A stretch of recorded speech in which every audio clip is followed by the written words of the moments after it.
aming tatay. Talaga? Ito ang tatay namin sa tribo. Ikaw ang nagpatasik sa nanay ko at magaling. Use your immunity. I dare you. Use your immunity tonight. You're going home. You're going home with your daughter. I promise. And hindi ako nagalit. Napawaw ako. Galing.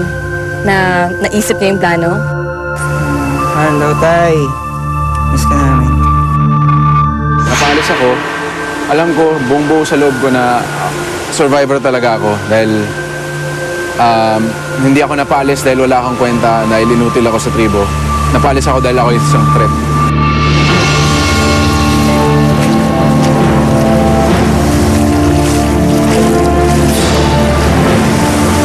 Si Chucky.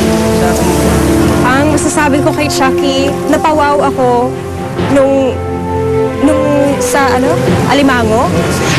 Si Chucky na lang ang naiiwan sa tala! He takes pressure so easily. Gusto ng puso mong lumaban pa. Alam mong may laban ka eh. Alam mong may pag-asa ka umabot sa dulo. Pero sumusuko na yung katawan mo. I feel bad lang na, hindi ko nakuha yung premyo para sa mother ko. And for my family. I'm here for them. Pero I'm sure they would understand na I did my best. Arthur! Ay, nako. Alam mo, bukod kay May, isa to sa mga taon talaga na naging close ko. Si Casey. Hindi mo outnumber na natin sila.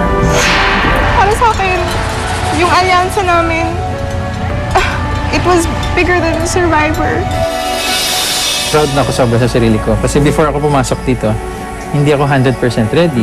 Never ako nag-quit. Sabi ko.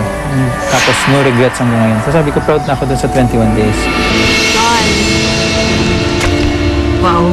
Isa sa mga unang naging best friends ko sa Tribong Bulan. Best friend lang ba? Oo naman. Day 1 pa lang, sexiest castaway sa mga lalaki ay si Johnny. Mr. Abs. And Mr. Abs. So for me, I think it was a good experience na changing you as a person, na realize ko na beyond everything sa hirap, talagang family comes first. It just makes you a stronger person in general.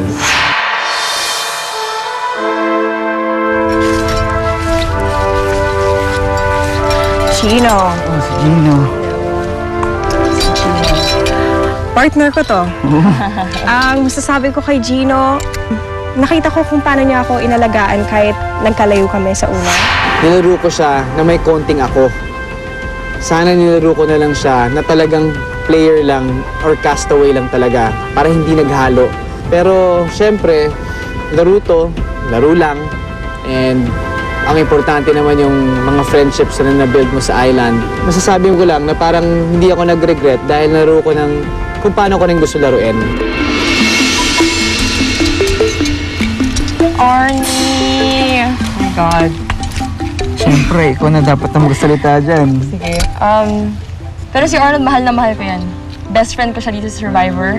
Nung nawala si Mama Belle, akala ko mag-isa na lang ako. Pero hindi, naging mag-partners kami ni Arnold. Alam niyo yun pareho. Wala akong regret.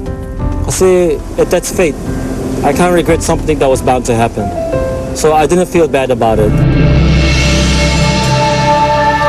Siyempre, May,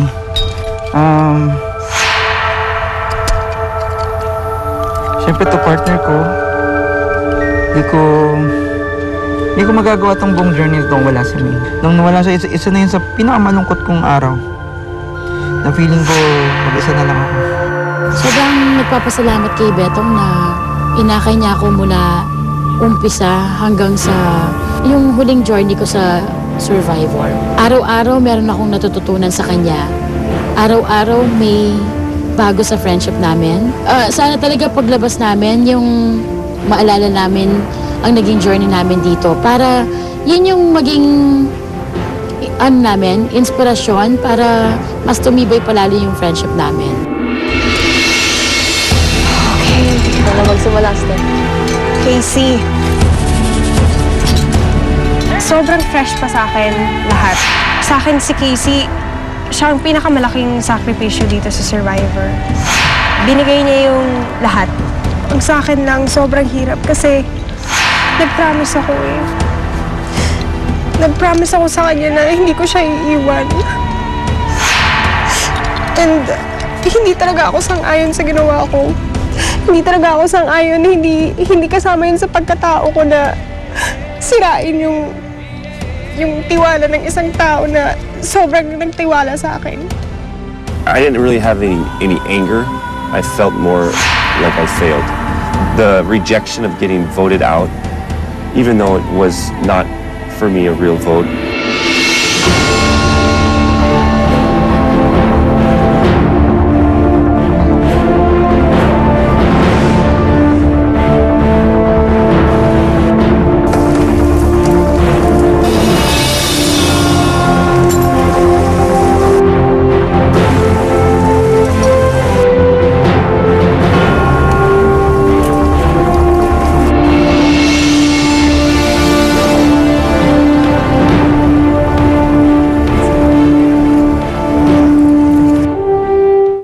Susunod sa Survivor Philippines. It was really unfair. It was really unfair for Casey. It was unfair for the show. And, you know, it's not how survivors played it. But ayoko na sabihin kung kanino nang galing. But the reality is, we all wanted him out that night. Tama na yung mga nagsisinungaling dyan.